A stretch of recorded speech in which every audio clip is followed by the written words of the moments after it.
창세기 17장 1절에서 8절까지입니다. 창세기 17장 1절에서 8절까지 제가 봉독합니다. 아브라함의 99세 때에 여호와께서 아브라함에게 나타나서 그에게 이르시되 나는 전능한 하나님이라 너는 내 앞에 행하여 완전하라. 내가 내 언약을 나와 너 사이에 세워 너로 심히 번성케 하리라 하시니 아브라함이 엎드린데 하나님이 또 그에게 일러 가라사대 내가 너와 내 언약을 세우니 너는 열국의 아비가 될지라. 이제 후로는 내 이름을 아브라함이라 하지 아니하고 아브라함이라 하리니 이는 내가 너로 열국의 아비가 되게 함이니라. 내가 너로 심히 번성케 하리니 나라들이 내게로 쫓아 일어나며 열왕이 내게로 쫓아 나리라.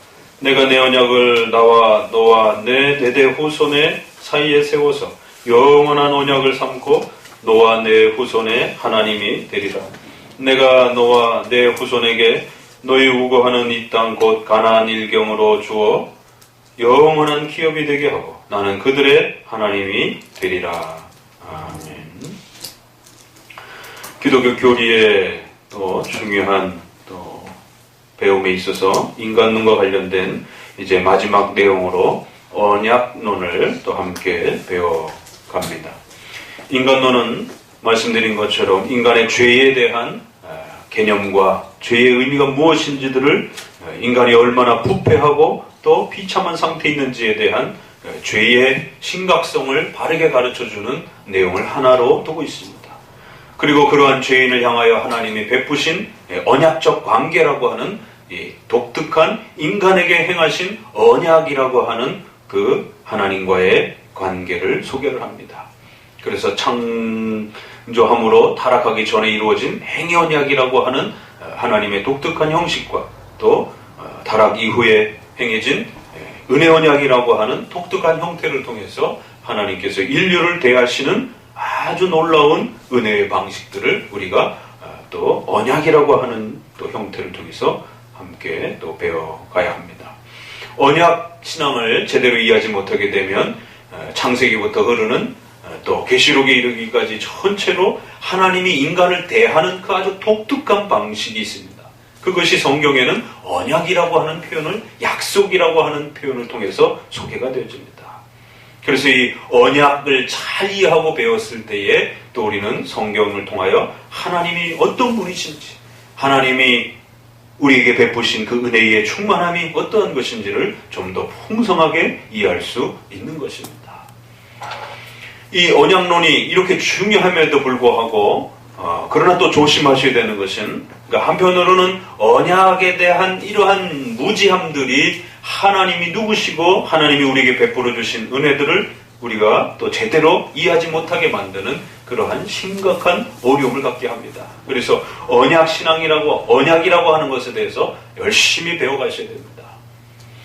반대로 그러나 그렇다고 해서 이 언약이라고 하는 것을 지나치게 강조하게 되면 성경 전체를 지배하는 하나의 원리가 되어버리면 또 안 된다는 것이죠. 그러니까 한쪽에서 너무 언약에 대해서 무지해도 문제가 되는 것이고 또 한편으로는 언약을 지나치게 강조해서 언약이 성경 전체를 꿰뚫는 하나의 중심이나 또 성경 전체를 설명하는 하나의 틀, 기초로 그렇게 소개되어져서 그렇게 중심이 되어서는 또 위험하다라는 것입니다. 왜냐하면 말씀드린 것처럼 언약에 대한 이 신앙 고백은 인간론 안에 포함되어 있는 것이고 전통적으로 인간론을 다루어가면서 인간론의 한 부분을 설명할 때에 나오는 그런 교리인 것이에요. 그러니까 인간론 그 중에서도 또 한 부분이었던 그 언약론을 성경 전체를 설명하는 토대와 기초로 삼을 때는 문제가 된다는 것이죠. 언약론 그 자체는 아주 중요한 것입니다. 그러나 중요하다 할지라도 그 비중과 위치가 있는 겁니다. 인간론이라고 하는 또 인간론에 있어서도 인간의 부패와 인간의 악과 원죄에 대한 인간의 죄악의 심각함들이 인간론에 있어서는 훨씬 더 중요한 위치에 있습니다. 그리고는 이제 언약론을 또 부가적으로 또 다뤄가는 것입니다. 그러니까 그런 위치를 생각한다라면 언약론은 중요하지만 그렇다고 해서 성경 전체를 설명하는 하나의 핵심 원리로서 그렇게 중심에 두어서는 또 위험하다라는 것입니다. 그렇게 되면 결국 하나님도 인간을 위해서 존재하고 하나님도 인간의 구원만을 위해서 일해야 되는 그러한 기이한 비정상적인 그런 형태로 성경이 이어질 수 있다는 거예요.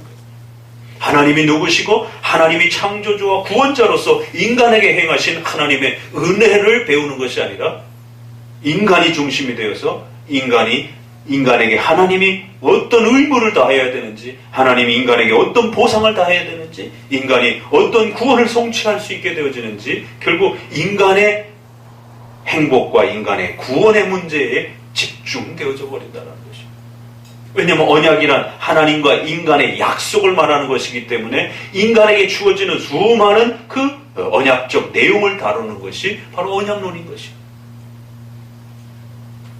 그래서 언약은 중요하기도 하지만 그것이 지나치게 강조되어지게 되면 인본주의 중심이 되어버리는, 하나님이 중심이 되어지는 것이 아니라 결국 인간의 구원과 인간의 행복에 대한 부분이 강조가 되어서 결국 하나님이 누구신지에 대한 부분들을 놓쳐버릴 수 있는 위험이 있다는 것입니다. 오늘 우리 시대에 수많은 이 언약 중심적 그러한 교파 신앙들이 많이 있습니다. 최근에 한국교회와 전세계 교회가 이 언약 중심의 이러한 신앙적 체계로 흘러가고 있습니다. 심각한 어려움을 보게 됩니다.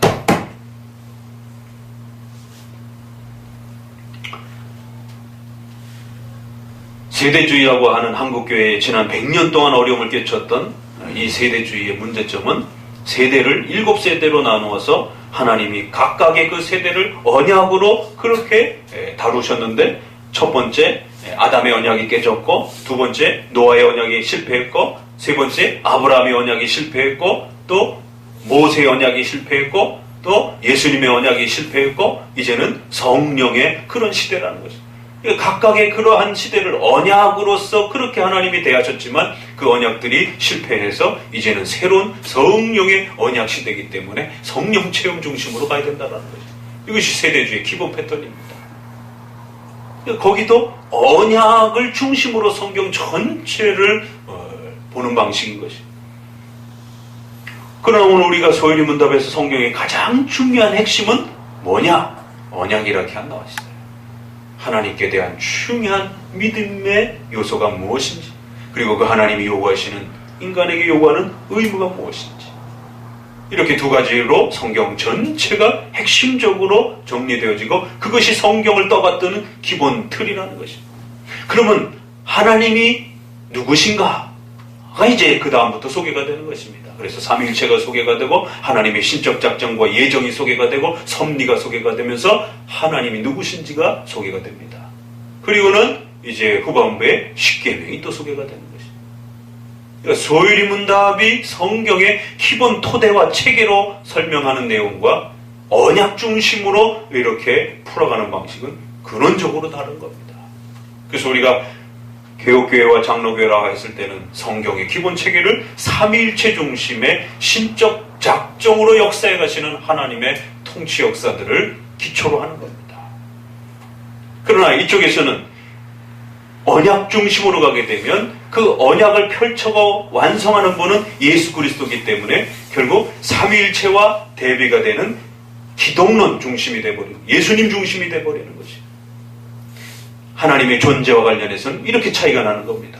그리고 하나님의 일하심과 역사에 있어서는 신적 작정과 섭리를 통한 하나님의 주권과 의지를 표현하는 역사이냐, 아니면 인간의 구원과 행복을 집중하는 역사이냐. 그래서 언약론, 인간의 구원을 중심으로 한 언약론 중심이냐, 하나님의 신적 작정과 하나님의 절대 주권적 섭리를 펼쳐가는 역사이냐가 이렇게 표현을 하는 것입니다. 그래서 정통 우리가 개혁교회의 입장이란 삼위일체 중심의 하나님의 신적 작정의 역사를 이해하고 배워가는 것입니다. 그러나 이쪽은 기독론 중심의 언약이라고 하는 인간의 구원을 집중하고 초점을 맞추는 것입니다. 그래서 구속사 중심의 역사, 구원 중심의 역사 이렇게 표현하기도 하는 것입니다. 결국 세대주의도 인간의 구원의 문제에만 집중화되어 있는 거고 루터파의 이 이신칭의가 강조가 되었지만 결국 이신칭의는 예수 그리스도를 통해서 인간이 어떻게 죄에서 구원받는가 이것만이 초점이 돼버린 것이 이신칭의론이 중요함에도 불구하고 그것만 집중해서 다루게 되면 결국 예수님을 중심으로 한 인간의 구원에 대해서만 결국 모든 성경이 거기에 초점이 맞춰져 버린다는 것이 그것도 하나의 언약 신앙적 형태 이걸 언약 신학이라고 하는 형태로 이제 굳어져 버렸습니다. 이거 언약 신학이라고 하는 것은 하나의 신학의 패턴입니다. 신학 용어로 이렇게 굳어져 버린 것이요. 언약 신앙은 중요하지만 이 언약 신학이라고 하는 이 신학 세계에서 소개되어지는 기독론 중심의 언약 중심의 이러한 패턴을 추구해가는 이러한 언약 신학의 이러한 방식들은 우리가 매우 조심해서 또 봐야 된다는 것입니다.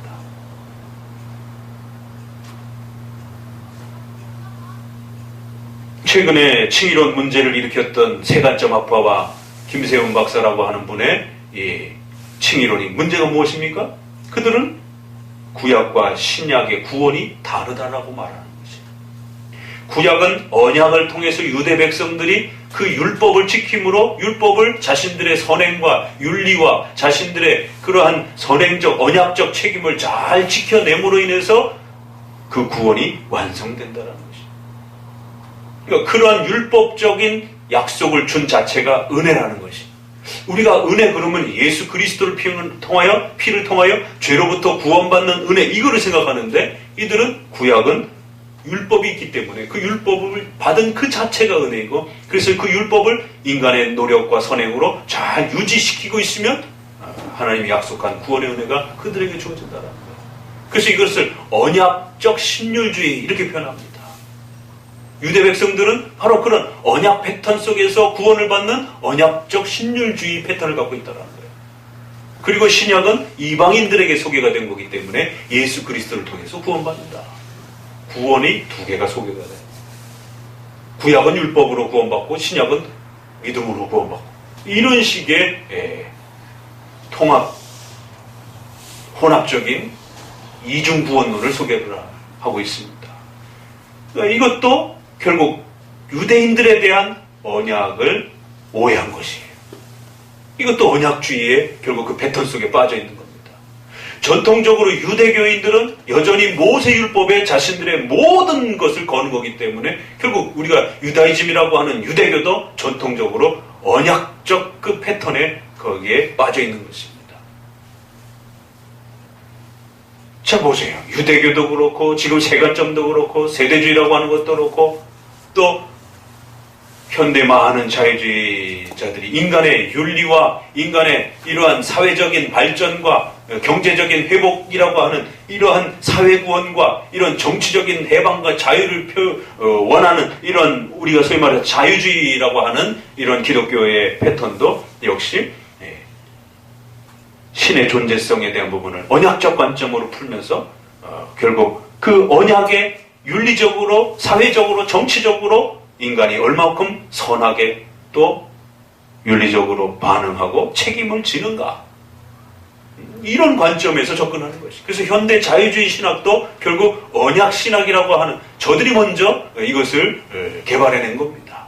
언약 중심의 패턴으로 전체 기독교를 살피려고 하는 방식들이 우리에게서 나온 게 아니라 근대 자유주의자들이 자신들의 윤리적 선행을 강조하기 위해서 결국 이런 패턴들이 나온 것입니다.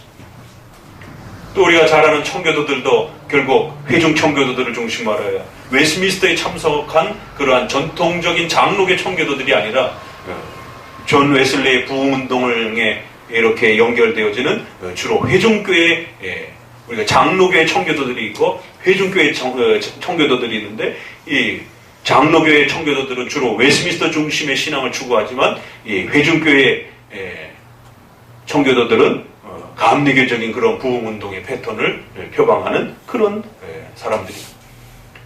결국 존 웨슬리의 부흥운동과 청교도들의 그런 부흥운동은 예수 믿고 회개하여 천국 가야 된다라고 하는 그들의 핵심 포인트는 뭐예요? 회개, 신앙, 칭의. 이 패턴인 겁니다. 결국 예수님 중심으로 구원받고 천국 가야 된다라고 하는 이것이 전통적인 웨슬레 중심의 영국에서 일어났던 부흥운동의 핵심 내용인 것입니다.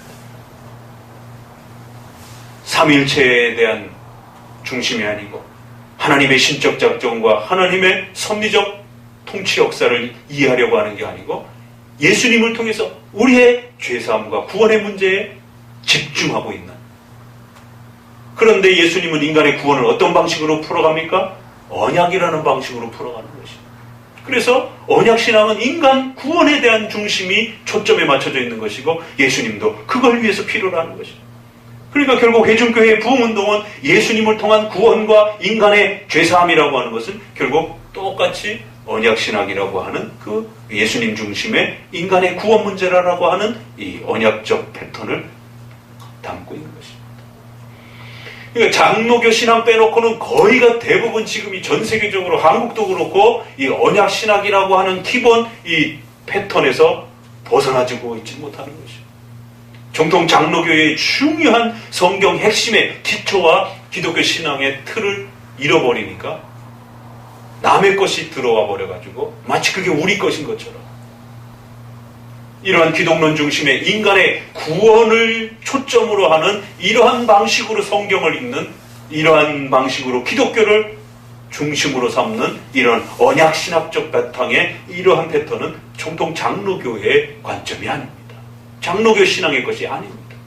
우리는 항상 예수님 중심이 아니라 예수님이 인간의 구원을 위해서 중요할지라도 삼위일체 중심인 것이에요. 왜? 기독교의 하나님은 삼위일체 하나님이기 때문에 예수님만 강조되어서는 안 되는 것입니다. 성부 하나님도 균형 있게 강조가 되어야 되고, 순복음이 왜 문제입니까? 성령 하나님만 지나치게 강조를 하기 때문에 문제가 되는 거예요. 유대인들이 왜 문제가 됩니까? 성부 하나님만 지나치게 강조하면서 예수님을 신성 모독으로 그렇게 처형하는 것입니다. 왜? 성부만 중요하다 생각하니까. 그러니까 오늘날 언약신학이라고 하는 패턴은 예수님만 또 반대로 강조를 하는 거죠. 자유주의의 모든 패턴은 예수님 중심입니다. 예수님의 신성을 버리고 예수님의 인성을 강조하면서 훌륭한 선생님으로 사회적인 모델로서 본받아야 될 그런 윤리적인 모범자로서의 예수님에 집중을 하는 것입니다. 그래서 근대의 자유주의 신학은 전부 다 기독론 중심입니다. 그러니까 이런 부분들을 왜 우리가 장로교인들이, 왜 개혁교회 성도들이 이런 차이점들을 이해해야 되느냐 하면 전통적으로 어거스틴과 칼빈을 통해서 우리에게 성경을 가장 잘 이해할 수 있도록 그것을 핵심적으로 요약한 이러한 교리문답들을 통해서 성경의 기본 패턴과 기본 중심은 반드시 삼위일체 중심과, 그리고는 그 하나님이 어떻게 일하시느냐? 반드시 인간의 구원만을 위해서 일하시는 것이 아니라 하나님은 자신의 창조와 전 하나님의 종말의 역사를 계획하신 하나님의 그 신적 작정의 의도와 섭리의 역사와의 목적이 있다는 거예요. 거기에 인간의 구원도 한 부분으로 필요한 겁니다. 그러나 인간의 구원뿐만 아니라 창조 전체와 종말에 이르기까지 하나님께서 계획하신 신적 작정과 그것을 펼쳐가시는 하나님의 주권적인 섭리적 목적과 계획이 있다는 거예요. 그 계획을 잘 이해하고 배워가는 것입니다. 단지 우리의 행복과 구원만을 위해서 하나님을 이해하는 게 아니라는 거죠. 그렇게 되면 하나님보다 내가 더 중요한, 인간이 더 중요한 초점이 돼버리는 것입니다. 그러니까 이 참 언약신앙은 굉장히 소중한 것인데도 불구하고 오늘날에는 지나치게 이게 또 너무 확대가 되어가지고는 결국 하나님이 그 언약을 왜 인간에게 만들어주셨는지, 하나님이 인간에게 언약을 어떻게 그 참으로 놀랍게 은혜스럽게 베풀어 가시는지, 그 하나님이 언약을 통해서 원하시는 게 무엇인지 이렇게 집중을 해야만이 하나님이 누구시고 왜 하나님이 언약이라고 하는 이 독특한 형태를 통해서 인간을 대하셨는지, 그렇게 행하실 때에 하나님이 훨씬 더 위대한 분으로 드러나는 거예요. 근데 거꾸로 이해를 하는 겁니다. 나에게 이런 엄청난 약속들이 주어져 있어? 인간에게 이런 엄청난 보장들이 있어? 결국 인간에게 주어지는 혜택과 그 선물들에 대해서만 집중을 해버리게 되는 것입니다. 그럼 하나님이 누구신지에 대해서 이해를 못하는 겁니다. 내가 누리고 받은 그 엄청난 혜택만 들여다보고 있는 것입니다. 그렇기 때문에 언약론이라고 하는 것은 그 정확한 위치가 잘 구축되어야 되고, 그것이 너무 무시되어도 안 되고, 또 그것이 너무 확장되어서 그 중심으로 성경 전체를 펼쳐가는 현대의 또 언약신학이라고 하는 구속사적 설교, 구속사적 중심의 이런 기독교적 이 방향은 상당히 또 우리가 주의해야 되는 것입니다.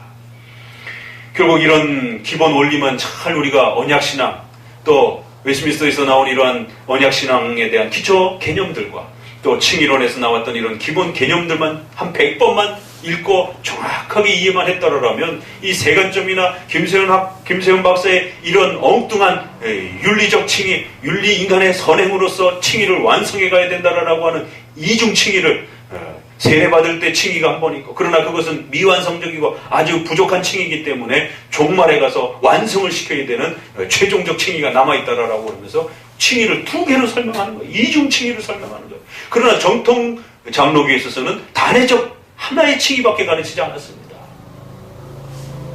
이게 금방 차이가 나는 겁니다. 웨스트민스터 7장의 언약의 방식과 칭의의 부분을 정확하게 읽고 간직했다라면 이거 잘못됐다라는 거 금세 구별이 되고 거부했을 것입니다.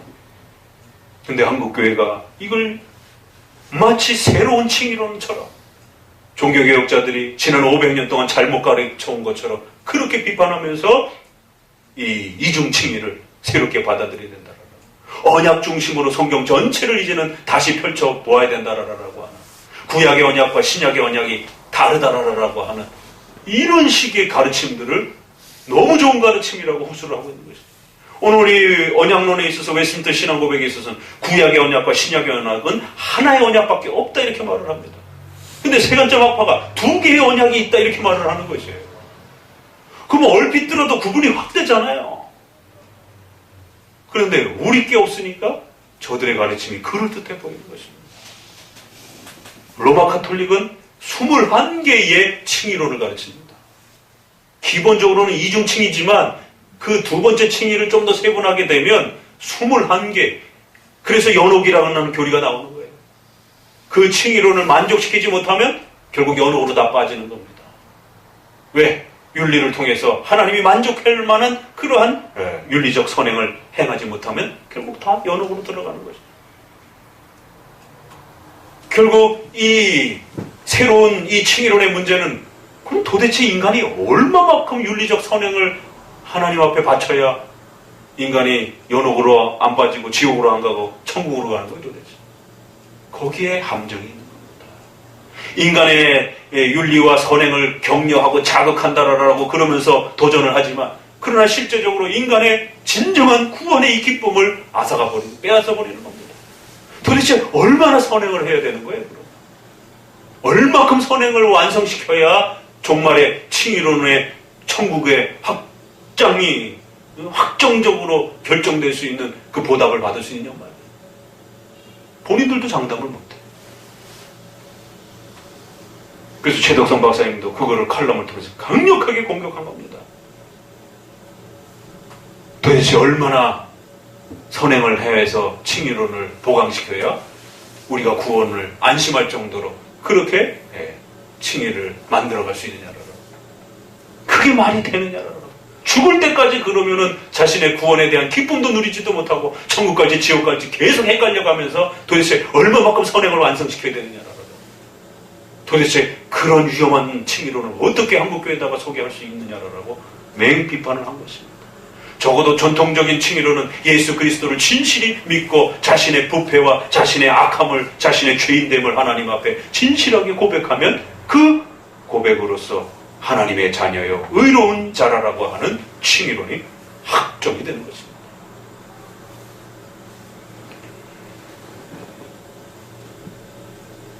이처럼 인간론에 있어서 언약에 대한 이 부분들이 이렇게 두 가지 형태로 오늘날 잘못 소개되어지고 있습니다. 자, 그러면 우리는 웨스민스터 신앙 고백을 중심으로 해서 이 창세기 17장에서 소개되어지는 이 중요한 언약의 관점들을 어떻게 살펴가야 할지를 함께 또 보도록 합니다. 1번을 같이 읽어봅니다.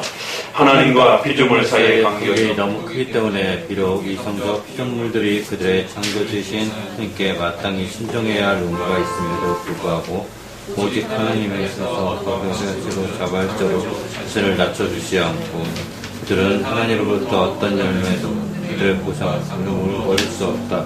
하나님은 이것을 언약의 방법으로 표현하기를 기뻐하셨다. 언약이라고 하는 이 중요한 하나님의 은혜가 중요하지만 적절한 위치와 적절한 정도만큼 다뤄져야 된다. 그러니까 지금 우리가 성경 다뤘죠. 하나님이 누구신지에 대해서 소개했습니다. 그래서 하나님의 존재와 삼일체와 하나님의 신적 작정과 하나님의 섭리에 대해서 배웠습니다. 창조에 대해서 배웠습니다. 아직 언약이 안 나옵니다. 그리고 이제 6장에 가서 인간의 죄와 부패에 대한 부분이 소개가 되고 그리고 웨스민스터의 이제사 7번째 항에서 언약론이 다뤄지는 것입니다. 그러니까 우리가 웨스민스터가 왜 성경을 잘 요약했다라고 하냐면 바로 그 순서에 있어서도 정확하게 각각의 교리적 주제들을 어디에서 얼마만큼 다루어야 되는지를 이렇게 잘 소개해 준 것입니다. 그래서 정통 개혁파 신앙, 우리가 장로교 신앙이라고 하는 것은 성경에 대한 비중과 하나님에 대한 그 신론에 대한 이해, 이 두 가지가 기초가 되는 겁니다. 그래서 5장까지가 신론과 성경론에 대한 강력한 그 중요성을 앞부분에다가 그렇게 기초를 만들어 두고 그 토대 위에서 이제 나머지 교리들이 소개가 되는 것입니다. 7장에 와서 이제 언약론이 소개가 되는 거죠. 인간론의 한 부분으로서요. 자, 언약이라고 하는 것은 참으로 놀라운 하나님의 선물이다 이렇게 말합니다. 창조론을 할 때 하나님이 인간에게 베풀어 주신 두 가지 엄청난 선물이 있다라고 말씀을 드렸습니다. 기억나십니까? 기독교만이 소개하는 신이 인간에게 행하신 은혜와 은총을 기독교에서는 적어도 두 가지로 설명을 하는 것입니다.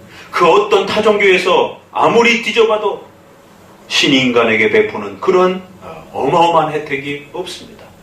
타종교들은 끊임없이 신을 소개하면서도 뭔가 그 신이 인간에게 끊임없이 뭔가를 요구하고 그 요구를 인간이 갖고 오지 않으면 심술을 부리고 또 괴롭히고 이런 모습입니다. 그러나 우리가 창세기를 여는 그 순간에 기독교에서 말하는 신이란 인간에게 어마어마한 은혜를 두 가지로 베푸신 그런 위대한 신으로 먼저 소개가 됩니다. 첫 번째, 하나님의 형상으로 인간을 만들었다. 천사도 피조물이고 사람도 피조물입니다. 천사도 영적 존재고 인간도 영적 존재입니다. 영혼을 가지고 있습니다. 그러나 인간은 육체를 가지고 있기 때문에 천사들처럼 자유롭지를 못합니다.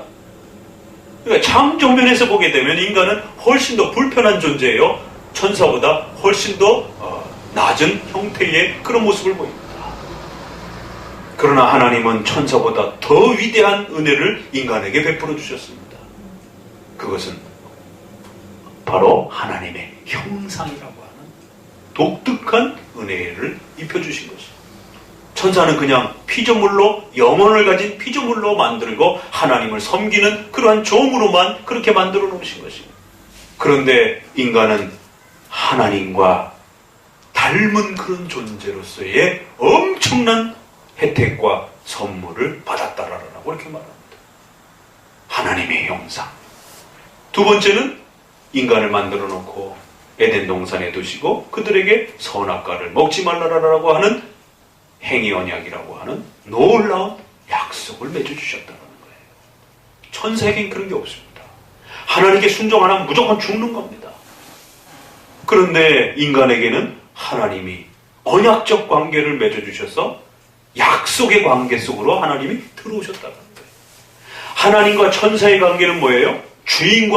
절대적인 주인과 그거를 절대적으로 복종해야 되는 종의 관계밖에 없습니다. 그러나 약속이라는 건 뭐죠? 채무와 채권.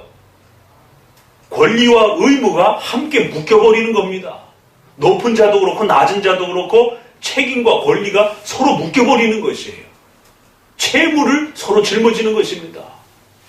높은 자도 채무를 짊어져야 되는 거고 낮은 자도 채무를 짊어져야 되는 거예요. 왜? 약속이라고 하는 협정을 맺었기 때문에. 약속을 안 맺으면 상관없어요.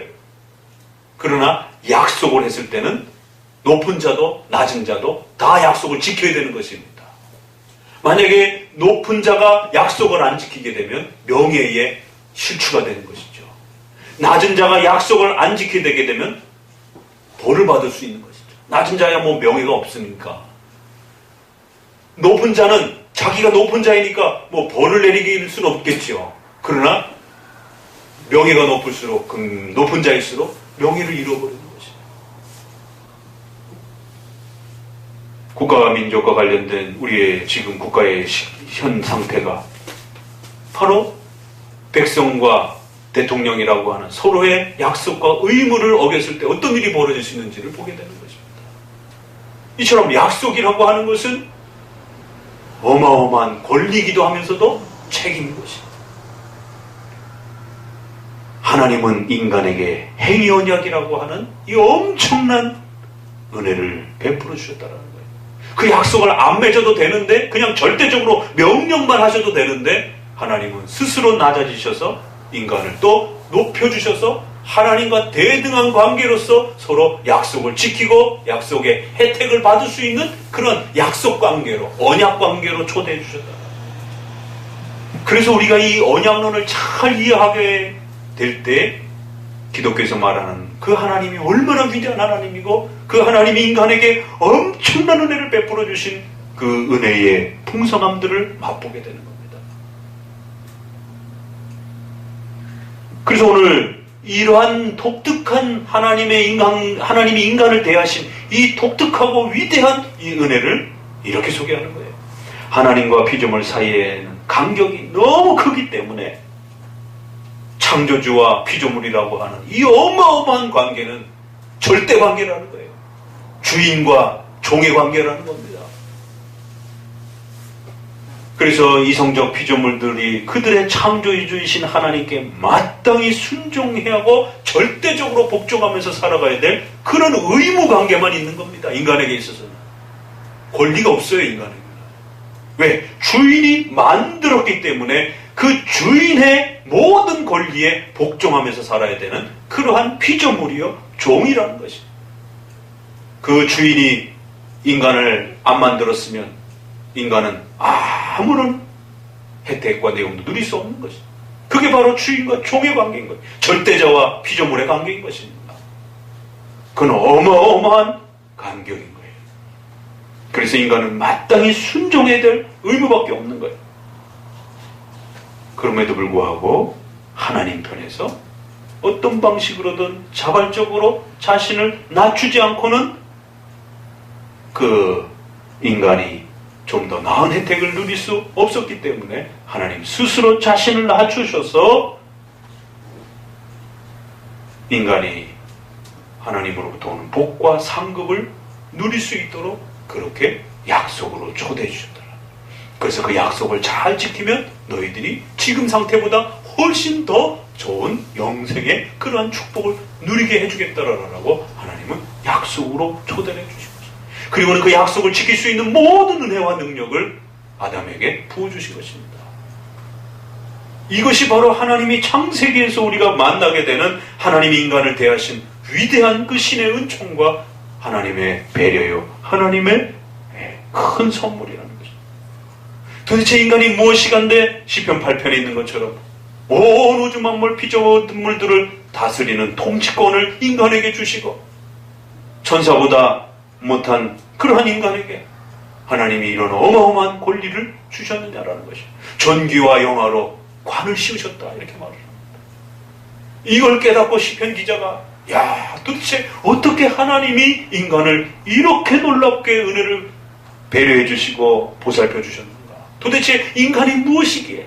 인간은 아주 보잘것없는 흙으로 만든 하나님의 피조물인 것에 불과한데 왜 하나님이 스스로 자신을 낮추어서 흙과 같은 그런 존재에게 그런 의무와 책임을 짊어지는 관계로 하나님이 자신을 낮추셨느냐 말이에요. 그리고 도대체 인간이 무엇이길래 인간을 그렇게 높이셔서 하나님의 형상으로 만들고 하나님과 인격적인 언약 관계를, 약속을 집행할 수 있는 그런 관계로 높이셨느냐 말이에요. 이건 언약의 신앙이 가르쳐주는 위대한 하나님의 은혜의 모습인 것입니다. 그래서 하나님이 자발적으로 자신을 낮춘 방식이요, 흙과 같은 인간, 또 타락하고 난 이후에는 하나님과 원수되었던 사탄의 종로로 탄 그런 부패하고 비참한 인간을 높이셔서 하나님의 약속 가운데로 들어오도록 그렇게 초대하십니다. 자신은 낮추시고 인간은 높여주시는 그런 방식으로 하나님이 대하신 은혜의 놀라운 하나님의 역사라는 것입니다. 도대체 인간은 무엇일까요? 왜 하나님이 인간을 이렇게 대하시는 걸까요? 우리가 인간으로 태어나는 그 자체만으로도 너무 기가 막힌 것이죠. 저는 어느 순간부터 나라는 존재가 만약 존재하지 않았다라면 너무 아쉽기도 하고, 내가 없는 이 세상과 내가 없는 이 영원한 세계를 생각하게 될 때 섬뜩해지기도 해요.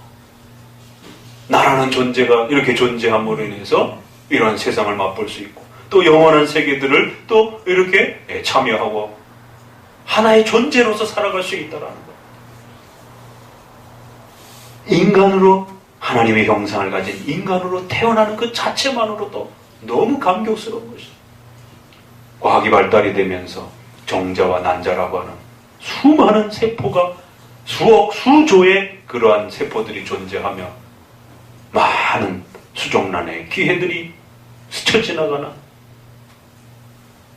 그러한 기회 속에서 우리가 하나의 인간으로 태어날 수 있다라고 하는 그 사건 자체가 엄청난 하나님의 계획하심과 하나님의 특별한 목적을 가지고 저와 여러분들을 창조하시고 만드시는 하나님의 아주 특별한 행위라는 것이죠. 그건 결코 우연일 수 없는 것입니다. 여러분이 어떤 모습을 가지고 태어나, 돈이 많든 뭐 조금 지혜가 부족하든 못생겼든 또 몸이 조금 불편하든 아니면 가난한 집에 가난한 국가에 태어나서 어려움을 겪든 상관이 없는 겁니다. 하나님은 하나님의 계획 속에서 하나님의 백성들을 선택하시고 이러한 언약으로 초대해 주셔서 우리를 사람으로 만드시고 더 나아가서 하나님의 택한 백성으로 세우시고 하나님의 나라의 사람들로 그리스도의 몸된 지체로 초대하신다는 이 하나님의 거대한 언약적 이 계획과 관계가 얼마나 위대한 것입니다. 그러니까 지금은 행위 언약만 소개해도 이렇게 엄청난 것입니다. 그러나 그 다음 단계는 예수 그리스도를 통해서 그리스도의 몸으로 우리를 초대하시는 또 은혜 언약의 두 번째 또 내용이 따라붙는 것입니다. 자, 첫 번째가 이렇게 하나님이 행위 언약으로서 이렇게 아담에게 행하신 하나님의 놀라운 이 은혜와 복들을 보게 됩니다. 그러니까 우리가 선악과가 그 자리에 있던 것에 대해서 불평할 이유가 없는 겁니다. 많은 사람들은 그걸 거꾸로 이해하는 것이에요. 왜 하나님이 선악과를 거기다 둬가지고 판도라 상자처럼 그 에덴 동산의 그 뚜껑이 열리면서 아담이 그걸 범죄하는 그 순간에 온갖 타락과 비참함이 인류에게 찾아왔는가? 왜 하나님이 선악과를 거기다 둬가지고 아담이 실수하게 만들었는가? 이런 식으로 이해를 접근을 하는 것이에요. 그러나 이거를 반대로 봐야 되는 것입니다. 오히려 우리가 존재하게 된 것, 우리가 하나님의 형상으로 만들어진 것, 또 아담이 인류의 대표로서 그 모든 은혜와 복으로 하나님의 약속 관계로 그렇게 우리를 대해 주신 그 자체만으로도 우리는 엄청난 은혜를 입은 것입니다. 선악과를 먹은 책임을 하나님께로 돌려서는 안 되는 것이. 선악과를 먹은 것은 바로 아담과 그 아담 안에서 범죄한 우리의 죄요, 우리의 책임인 것입니다. 자, 두 번째로 또 읽어봅니다. 같이. 두 번째, 하나님이 사람과 맺은 최초의 언약은 행위 언약이었다. 그분은 이 언약을 완전하고 인격적인 순종을 조건으로 아담에게 그리고 아담 안에서 그 모든 후손에게 생명을 약속하셨다. 우리가 6장에서 보았던 바로 아담의 타락과 죄 문제를 반드시 언약 관계에서 이해할 때만이 왜 우리가 죄인인지에 대해서 분명한 이해를 가질 수 있다라고 말씀을 드렸습니다. 인간의 죄와 부패의 문제는 실제적인 우리의 악함과 하나님을 믿지 않고 하나님을 거부하며 살아가는 인간의 이런 악한 태어나면서부터 근원적인 이런 본성적인 이런 악한 모습을 보면서 우리가 원죄다 이렇게 표현하기도 하고, 그러나 그거 갖고 다 설명이 안 되는 거예요. 결국 내가 실제로 범하지 않았을지라도 로마서 5장에 있는 것처럼 아담은 인류의 대표자로서 모든 후손들을 대표해서 하나님 앞에 그 언약의 이제 테스트를 받은 거기 때문에 그 언약 관계로 초대받은 우리 모두가 아담 안에서 함께 범죄한 것이다라고 합니다. 그런 면에서 첫 범죄라고 하는 성격으로 원죄다라고 말하는 것입니다. 그렇기 때문에 아담이 성공했으면 그 혜택과 그 영광을 우리가 다 함께 초대받아서 누리는 것이고, 만약 범죄하면 그 정죄를 아담뿐만 아니라 모든 후손이 다 하나님 앞에 영원한 지옥의 벌을 받아야 된다라고 하는 정죄를 다 같이 짊어지는 것입니다. 그런 방식으로 하나님은 언약을 우리에게 초대해 주신 것입니다. 이걸 또 거꾸로 보면서 왜 하나님은 그렇게 불편한 언약으로 우리 인간을 초대하셨느냐라고 물으면 안 되는 것이에요. 오히려 이거는 엄청난 어마어마한 하나님의 은혜적 배려인 사실을 명심하셔야 됩니다. 하나님 자신을 낮추고 인간을 높이셔서 하나님의 형상으로 대하시며 하나님과 인격적 관계를 맺으며 그 어마어마한 영생의 축복을 주시겠다라고 아담에게, 인류의 모든 후손을 대표하여 아담에게 그 언약 관계로 초대하신 것입니다. 그것을 잘 성취했더라면 아담과 그 후손들이 그 어마어마한 복을 누렸을 것입니다. 그러나 아담과 하와는 그것을 자신들의 자원하는 의지로 범죄하고 깨트린 것입니다. 바로 그 언약 관계의 내용을 이처럼 7장에서도 다시 또 다루는 겁니다. 이 최초의 언약은 그런 면에서 하나님이 은혜로 초대한 것이지만 형식 면에서 선악과를 먹지 말아야 되는 행위적 결단을 지켜가야 되는 것이기 때문에 그래서 행위 언약이라고 부를 수 있다는 겁니다. 그래서 이 단어를, 이건 신학 용어죠. 성경에 이런 표현은 없습니다.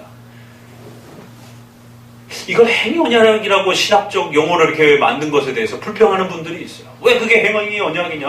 하나님께서 이렇게 인간을 초대하셔서 자신을 낮추시면서 이렇게 만들어주신 이 적어도 은혜로서 이렇게 베푸신 것이지.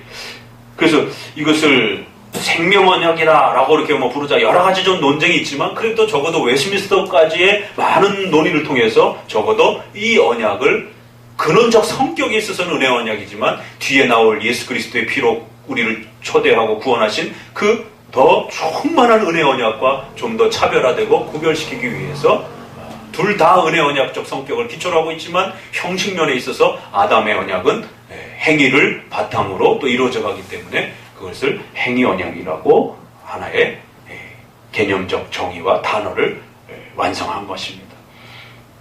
그분은 이 언약에서 완전하고 인격적 순종을 조건으로 아담, 그리고 아담 안에서 그의 모든 후손에게 영원한 생명을 약속해 주신 것입니다. 우리는 오히려 왜 그런 언약으로 초대했느냐라고 이렇게 불평할 수 있지만, 천사 입장에서 봤을 때는 우리는 그런 조건, 우리는 그런 초대조차도 못 받았어, 이렇게 불평할 수 있는 것이에요. 그렇기 때문에 이것은 불평의 문제가 아니라 오히려 하나님이 베푸신 그 언약의 초대의 방식들을 우리는 더 깊이 이해하셔야 되는 것입니다. 자, 3번을 읽어봅니다. 사람은 자신의 타락으로 말미암아 행위 언약으로는 생명을 스스로 얻을 수 없도록 주님께서 일반적으로 은혜 언약이라고 부르는 둘째 언약을 맺기를 기뻐하셨다. 이 언약으로 하나님은 죄인들에게 예수 그리스도를 생명과 구원을 값없이 주시되 그들이 구원을 얻도록 예수님에 대한 믿음을 요구하셨다. 그리고 그분은 생명을 얻도록 예정된 모든 사람들에게 성령을 주셔서 그들이 자발적으로 믿고자 하며 또 믿을 수 있도록 만들어 주겠다고 약속하셨다. 아담은 이런 엄청난 하나님의 초대를 결국 자기 자신의 의지로서 결국 죄를 범하고 행위 언약을 깨뜨렸다는 거예요. 그래서 이제는 인간은 원죄, 우리가 죄론에서 본 것처럼 원죄라고 하는 결국 하나님의 정죄를 받고 비참해지는 이런 원죄를 짊어지게 되었고, 또 거기로부터 나오는 수많은 실제적인 생활 속에서 나오는 많은 죄악과 비참한 모습들을 표출하면서 하나님과 원수가 되고 영원히 지옥의 심판을 받는 그러한 타락으로 결국 전락하게 되었다라고 말합니다. 이제는 인간은 부패하여 전적으로 부패했기 때문에 하나님을 향하여 하나님을 바라보며 나아갈 수도 없고 찾을 수도 없는 그러한 전적 부패의 그러한 상태가 되었다라고 지난번 말씀을 드린 것입니다. 그러자 이제 두 번째 하나님의 놀라운 은혜와 배려가 소개가 되는 것입니다.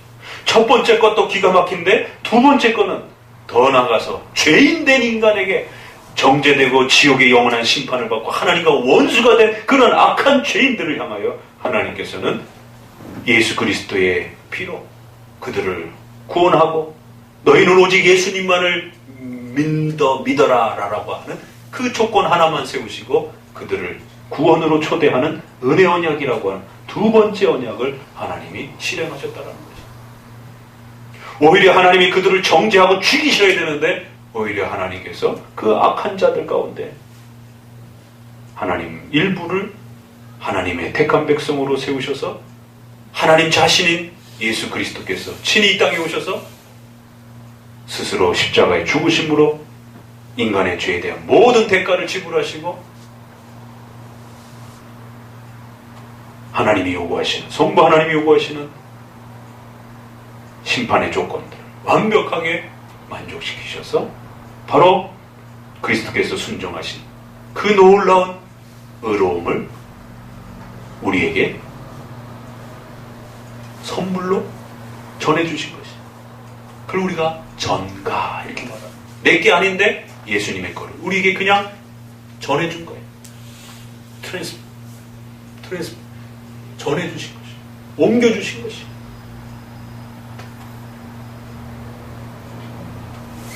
그렇기 때문에 우리는 예수님만 믿으면 되는 것이.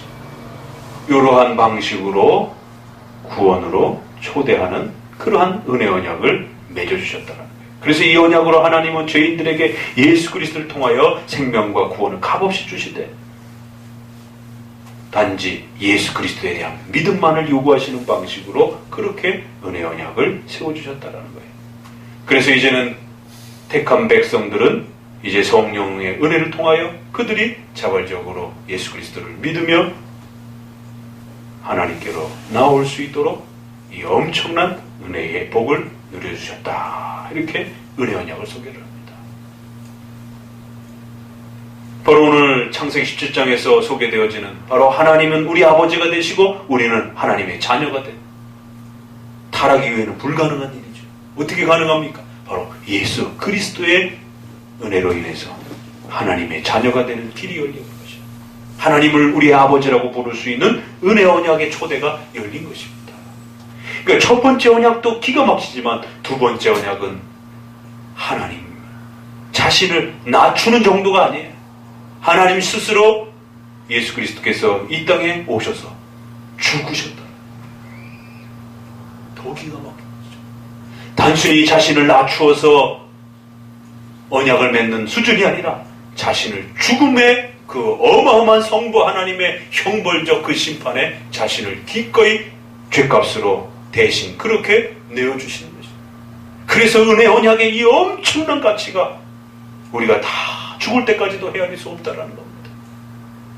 도대체 인간이 무엇이길래 이제는 첫 번째는 그나마 하나님을 섬길 수 있는 선한 모습이라도 가지고 있었지만 이 두 번째의 대상은 완전히 부패하고 영원히 지옥의 심판을 받아야 될 그런 죄인들을 향하여 하나님이 스스로 죽음에 처하는 그러한 방식으로, 그리고 우리에게 그 어떤 것도 요구하지 아니하고 단지 예수 그리스도만 믿으라라고만 요구하시는 것이. 선행과 어떤 윤리적 어떤 욕구들을 충족하라라는 것도 없이 오직 예수 그리스도만을 믿으라라고 하는 조건 하나만 제시해 놓으신 거예요. 우리를 은혜로 구원으로 초대하신 그런 예수 그리스도로 말미암아 구원받는 은혜 언약을 또 세우셨다는 것이. 하나님께서 언약이라고 하는 방식으로 인간을 대하는 것은 참으로 놀라운 하나님만의 아주 독특한 그런 신비로운 그러한 역사인 것입니다. 왜 하나님이 인간을 언약적 그런 형태로 다루실까? 천사는 그렇게 다루지 않습니다. 천사는 그냥 명령만 하면 되는 거예요. 왕이 신하에게 명령하듯이, 왕이 신하에게 무슨 협상을 하고 약속을 하고 어떤 보상을 줄 거를 제시하고 그럽니까? 아니죠. 왕은 무조건 명령하는 것이죠. 인간은 그러한 자임에도 불구하고 왜 하나님이 인간에게 이렇게 언약적 관계로 초대하시고 이렇게 특별한 대우를 하시냐 말이에요. 그거 자체가 하나님의 놀라운 은혜요, 인간이 입은 엄청난 혜택이라는 겁니다. 첫 번째 행위 언약도 그렇고 두 번째 은혜 언약은 더 엄청나다라는 것이죠. 적어도 여러분이 예수 그리스도를 믿고 신자가 되었고 하나님의 백성이 되었다라고 하는 것은 이런 언약적 은혜를 이해하지 못하면 하나님이 여러분에게 행하신 그 위대하고 어마어마한 은혜들을 제대로 눈뜨지 못하는 것이죠. 그저 하나님 앞에 돈 좀 달라고 건강 좀 회복시켜줬는데 아직 자기가 기도하는 만큼 이루어지지 않았다라고 해서 피 삐져가지고는 하나님이 도와주시지 않는다라고 마음이 생뚱해가지고는 서운해갖고 이런 문제가 아니라는 겁니다. 아이들 사탕 주듯이 그렇게 마음이 왔다 갔다 하는 그런 수준의 신앙이 되어서는 안 되는 것입니다. 적어도 하나님이 우리에게 베푸신 그 은혜의 어마어마함과 위대함들을 언약이라고 하는 이러한 신앙을 통해서 제대로 눈뜨고 깨달아야 한다는 것입니다. 두 번째, 세 번째 내용의 이 언약을 통해서 하나님이 도대체 누구신지, 하나님이 하나님이 우리에게 행하신 그 엄청난 역사가 도대체 왜 그거를 그렇게 행하셔야 되는지 우리 편에서는 아무 대가와 조건도 맞춰드린 게 없는 것입니다. 오히려 로마서에 있는 것처럼 우리가 아직 죄인 되었을 때 우리를 그 언약으로 초대하신 엄청난 이 은혜 언약의 하나님의 배려와 은혜들을 기억하고 깨달으셔야 되는 것입니다. 네 번째를 또 읽어봅니다. 이 은혜 언약은 유언자 예수 그리스도의 죽음과 영원한 기업과 그리고 이 유산에 속하여 언약으로 상속받는 모든 것을 포함하여 약속이라는 이름으로 성경에 자주 언급되었다. 바로 이 언약의 성격을 소개하는데 바로 이 언약은 바로 예수 그리스도의 십자가의 죽으심이라고 하는 이 엄청난 대가를 지불하고 만들어진 약속이라는 거예요. 행위 언약은 그저 하나님이 자신을 좀 낮추시는 방식 정도인 것이. 그러나 이 은혜 언약은 예수 그리스도, 하나님이신 바로 예수 그리스도께서 친히 십자가에 죽으시고 하나님의 엄청난 성부 하나님의 무서운 그 형벌을 친히 다 받으신 그러한 내용으로서 이루어진 것이다. 그리고 그 예수님의 죽으심과 예수님의 공로를 통하여 영원한 기업과 바로 또 그것을 통해서 주어지는 엄청난 하나님의 자녀가 된다라고 하는 이 어마어마한 유산과 하나님의 나라 전체를 통치하고 다스린다라고 하는 이러한 약속의 이러한 기업의 상속의 이러한 모든 약속들을 포함하여 약속이라고 하는 형태로 그렇게 성경에 소개되기도 한다는 것이죠. 은혜 언약은 적어도 이처럼 예수 그리스도의 죽으심과 희생으로 만들어진 것이고 또 예수님의 죽으심을 통하여 주어지는 그 엄청난 하나님의 자녀로서 누리게 되는 특권과 권세가 주어지는 그런 열매를 보장하고 있는 그러한 내용이라는 것입니다. 여러분, 은혜 언약에 참여하는 것은 단순히 행위 언약에 참여하는 수준하고 다르다는 겁니다. 행위 언약은 그저 영원히 사는 것 정도입니다. 그러나 은혜 언약은 뭐라고요? 영원히 사는 것 정도가 아니라 하나님의 나라, 하나님이 만드신 거대한 하나님의 역사와 하나님의 나라 속에 주인으로 예수님과 함께 온 피조물들을 통치하고 다스리며 하나님의 나라의 그 모든 기업과 상속권을 갖고 아들로서 살아가는 그러한 초대라는 거예요. 수준이 비교가 안 되는 거죠, 행위언약하고. 다섯 번째를 읽어봅니다. 보일러진 것입니다. 이 언약은 율법 시대와 복음 시대에 서로 다르게 집행되었다. 이것들은 약속들과 예언들과 생전들과 할례와 유월절 양과 유대 백성에게 전해진 다른 모형과 규례를 따라서 집행되었다. 이 모든 것은 장차 오실 그리스도를 예표하였는데 형님의 역사를 통한 약속된 메시아에 대한 신앙으로 선택된 백성을 가르치며 굳게 세웠는데 그 당시는 충분하고 국가적이었고 이 메시아를 통해 그들은 온전한 죄사함과 영원한 구원을 얻었으니 이 언약을 구약이라고 부른다. 6번 복음 시대에는 그 복음의 실체인 그리스도가 나타나셨을 때 이 언약이 시행되는 규례들은 말씀의 설교, 세례와 주의 성찬의 성례 집입니다. 그런데 이 규례들은 수에 있어서 적고 더 단순하며 외적 영광은 더 적게 집행되어도 이 언약은 그 규례들 안에서 유대인과 이방인들을 포함하는 모든 민족들에게 더욱더 충분히 명확히 또는 영적으로도 효과 있게 제시되니 이것을 신약이라고 한다.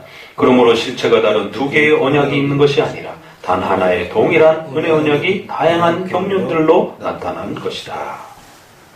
이 은혜 언약이 이제 어떻게 집행된다고요? 하나는 구약에 있는 그런 모습을 통해서, 하나는 신약에 있는 모습을 통해서 그렇게 다양한 모습으로 전개된다는 거예요. 그러나 하나의 언약만 존재한다는 거예요. 은혜 언약이라고 하는 하나의 형식만 존재한다는 거예요.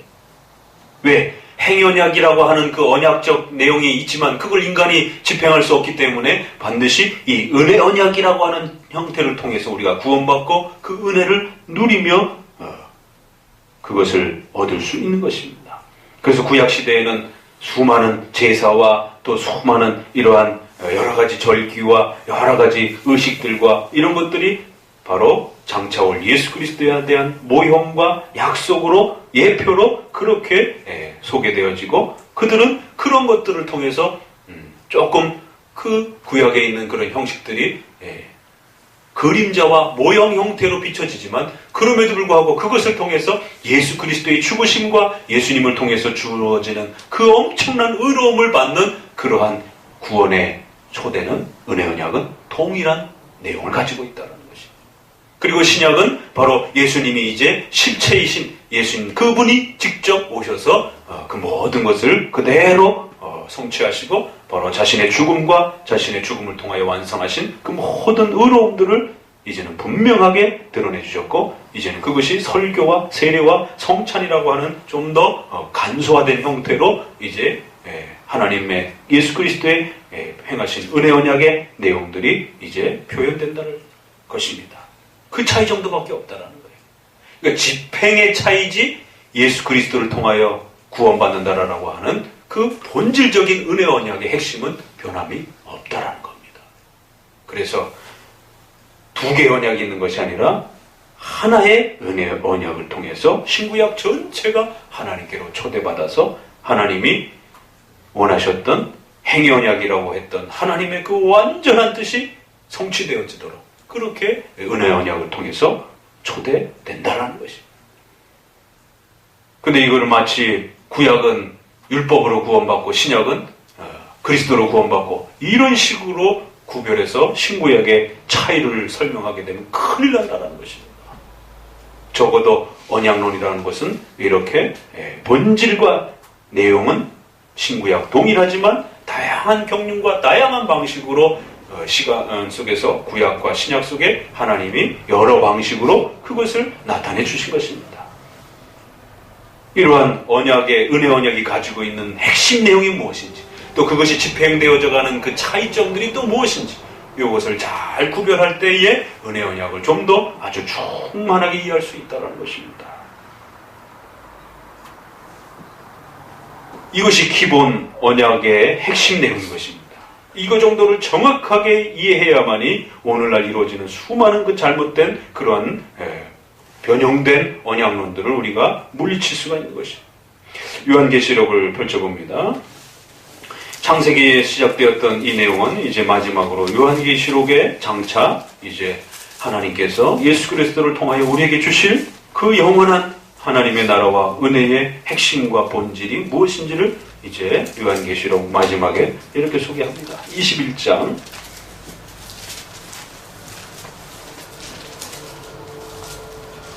6절 7절 읽어봅니다. 21장 6절 7절 읽어봅니다. 또 내게 말씀하시되 이로하도다 나는 알파와 오메가여 처음과 나중이라 내가 생명물로 목마른 자에게 값없이 주리니 이기는 자는 이것들을 유업으로 얻으리니 나는 저의 하나님이 되고 그는 내 아들이 되리라. 결국 장차올 천국의 핵심의 그 은혜의 내용은 이처럼 하나님은 우리 아버지가 되시고 우리는 하나님의 자녀가 되는 바로 예수 그리스도를 통해서 이것이 가능해졌습니다. 이걸 우리가 은혜 언약이다 라고 이렇게 말하는 것입니다. 그리고 이 언약은 반드시 언약적 형식을 갖추고 있기 때문에 반드시 하나님이 이러한 약속에 대한 책임과 의무를 짊어지는 것이에요. 그리고 거기에 초대받은 주의 백성들은 하나님의 이 약속과 언약으로 초대받는 것이기 때문에 예수 그리스도를 믿어야 되는 그 요구 조건과 또 언약으로 초대되어진 그의 백성들이 언약의 이 엄청난 은혜에 초대되어 반드시 하나님과 약속한 이 언약을 또 신실하게 지키고 또 성실하게 이 언약적 책임을 완수해 가야 한다라고 하는 또 이러한 의무들이 성도들에게 놓여져 있음을 명심하셔야 됩니다. 그래서 은혜라는 말과 언약이라는 말이 아주 절묘하게 조합이 되어 있는 것입니다. 이것은 전적으로 예수 그리스도의 은혜로 우리에게 주시는 그런 하나님의 놀라운 초대입니다. 그러나 거기에는 언약이라고 하는 형식으로 이걸 집행해 가시는 것입니다. 그래서 반드시 이것을 여러분의 것으로 삼기 위해서는 예수 그리스도를 믿어야만이, 예수 그리스도를 받아들여야만이 이 모든 하나님의 언약적 초대가 우리에게 이루어지는 것입니다. 바로 예수 그리스도를 믿어야 된다라고 하는 신앙적 조건이, 원리가 거기에 소개되어 있고, 그리고 예수님을 믿고 난 이후에도 여전히 그 언약의 이 약속들을 잘 신실하게 또 하나님 앞에서 책임감 있게 실천해 가야 할 성도들의 의무와 책임이 동반되어 있는 것입니다. 그래서 약속이라는 것이에요. 하나님께서 이 모든 엄청난 구원의 은혜와 하나님의 이 영광스러운 은혜를 우리에게 주시는 것이에요. 그러나 그것은 우리가 악을 행하고 그냥 멋대로 행하고 예수님도 안 믿고 이렇게 행해도 집행되어지는 그런 방식은 아닌 것입니다. 반드시 예수 그리스도를 믿는 방식으로 초대되어지는 것이고, 예수님을 믿고 난 이후에도 하나님과의 그 약속을 잘 유지하며 책임감 있게 하나님의 은혜의 그 초대 앞에 또 신실하게 또 반응하고 책임감 있게 서야 되는 성도들의 자리가 있는 것입니다. 그걸 무시하고 함부로 했다가는 이 언약의 이 엄청난 초대들을 결국 우리는 또 심각하게 훼손할 수 있는 것입니다. 그래서 첫 번째는 예수 그리스도를 믿어야 된다라고 하는 그 조건을 잘 기억하셔야 돼요. 두 번째는 언약에 초대되어 예수 그리스도를 믿고 난 이후에 비록 우리가 지옥에 가는 건 아니지만 하나님의 그 언약의 풍성함들을 함께 누리고 그것을 우리가 잘 이 땅에서 활용하고 세워가기 위해서는 하나님의 그 불러주신 언약적 그 책임감을 성도들이 또 잘 신실하게 성실하게 감당해 가야 하는 것입니다. 그것을 제대로 집행하지 않았을 때에는 그 언약을 통해서 약속한 그 풍성함들을 또 우리의 생애 속에서 많이 놓쳐버리고 그것을 맛보지 못하는 그러한 또 하나님의 징계와 책망을 받을 수 있는 것입니다.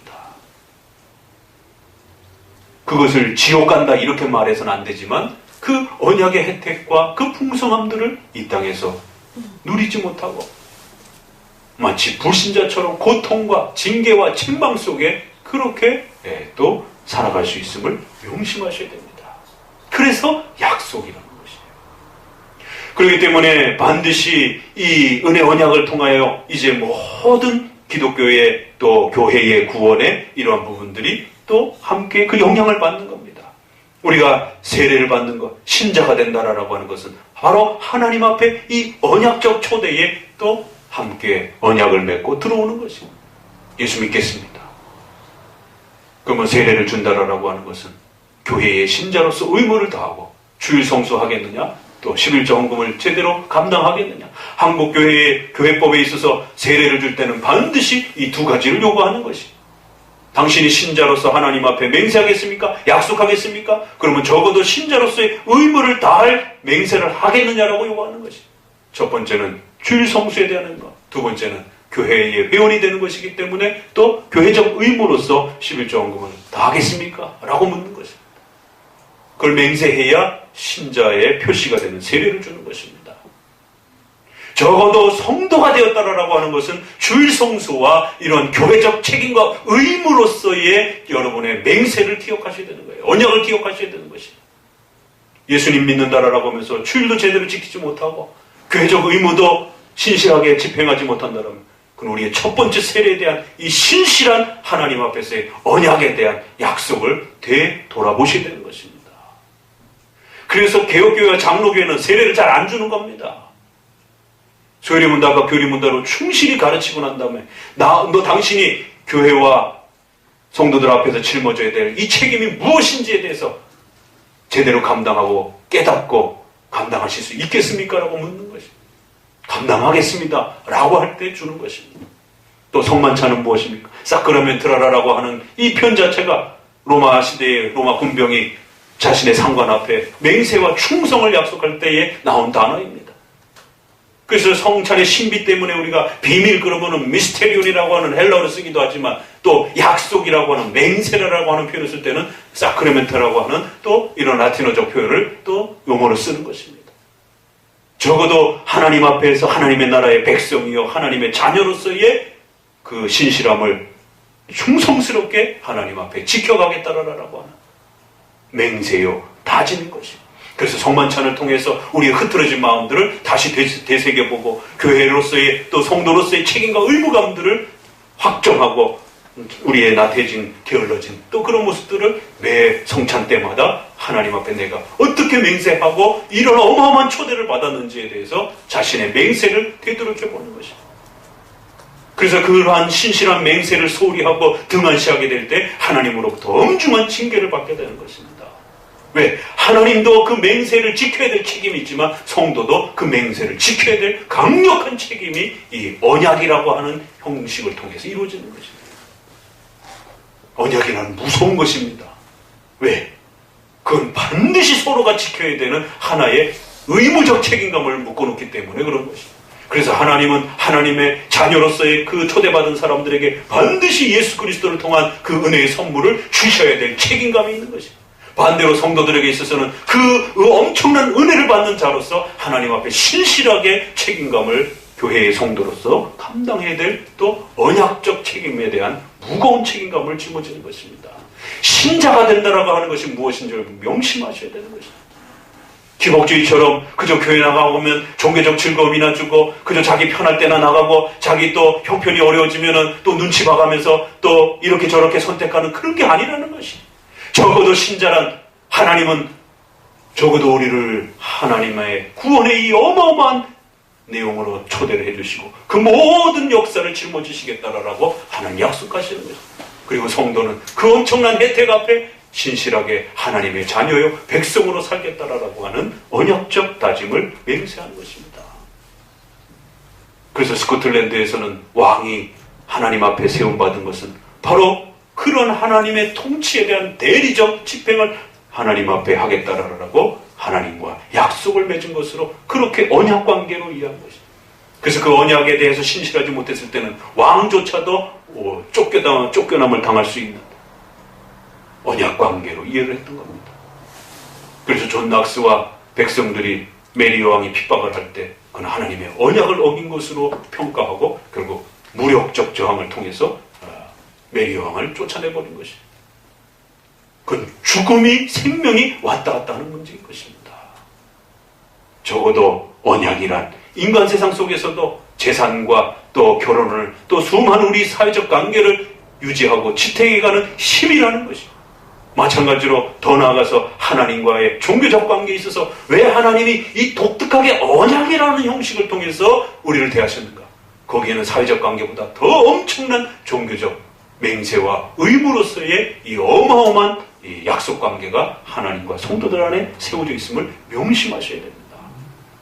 그래서 과거에는 짐승을 쪼개가지고 죽음을 뜻하는 형태로 그렇게 서로가 맹세를 맺는 것입니다. 언약을 파기한 자는 죽음으로써 그 대가를 묻겠다라고 하는 그 맹세를 그렇게 보여주는 것입니다. 적어도 우리가 예수 그리스도의 피를 기본으로 하여 맺은 이 엄청난 은혜 언약이라 하나님의 위대한 그런 초대와 또 우리가 거기서 하나님의 나라의 자녀의 백성으로서 지켜가야 될 책임과 의무가 무엇인지를 가르쳐주는 아주 중요한 복음의 또 그런 내용임을 명심하셔야 됩니다.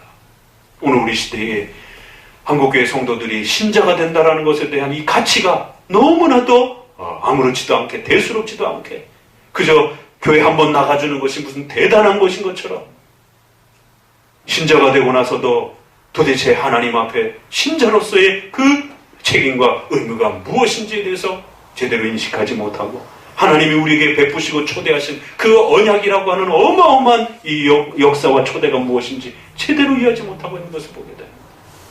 주일 성수 하나 감당하는 것도 11조 하나 하는 것도 손이 벌벌벌벌벌벌 떨리면서 교회의 책임과 의무를 감당하는 부분에 있어서도 오만 핑계와 오만 가지의 수많은 이유를 대가면서 절절절절절절 매는 이런 한국교회의 심각한 수준 이하의 그러한 신앙의 모습들을 보게 됩니다.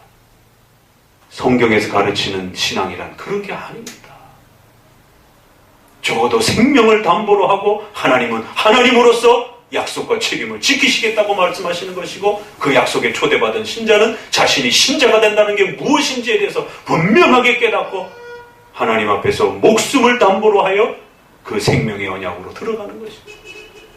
그렇기 때문에 우리의 모든 것이 사나 죽으나 우리의 것이 아니라 하나님의 것임을 고백하고 적어도 하나님 앞에서 일주일 중 하루는 신자로서의 정체성을 확인하기 위하여 주일 성수와 또 교회의 또 봉사와 하나님의 나라를 건설해가는 그리스도의 군사로서 교회적 봉사와 의무와 책임을 짊어지겠다라고 하는 그러한 고백임을 명심하셔야 됩니다.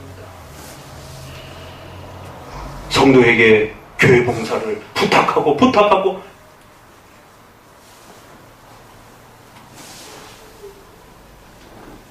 무슨 구걸하듯이 연말만 되면 이제 내년 또 신년도 사업계획과 또 직분자들을 임명하는 과정 속에 한국교회가 구걸하듯이 신자들에게 그렇게 시간과 봉사들을 요청을 하고 이건 말이 안 되는 것이. 적어도 장로교회는 그렇게 하지 않았다는 것이. 그렇게 할 사람들은 아예 제외시키는 겁니다. 세례를 주지 않는 것입니다. 성만찬으로 초대하지 않는 것입니다.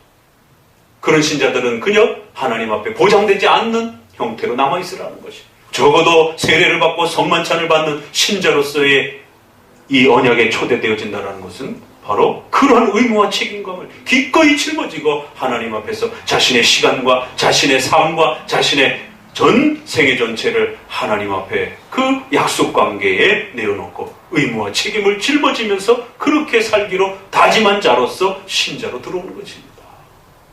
도대체 신자가 된 게 무엇입니까?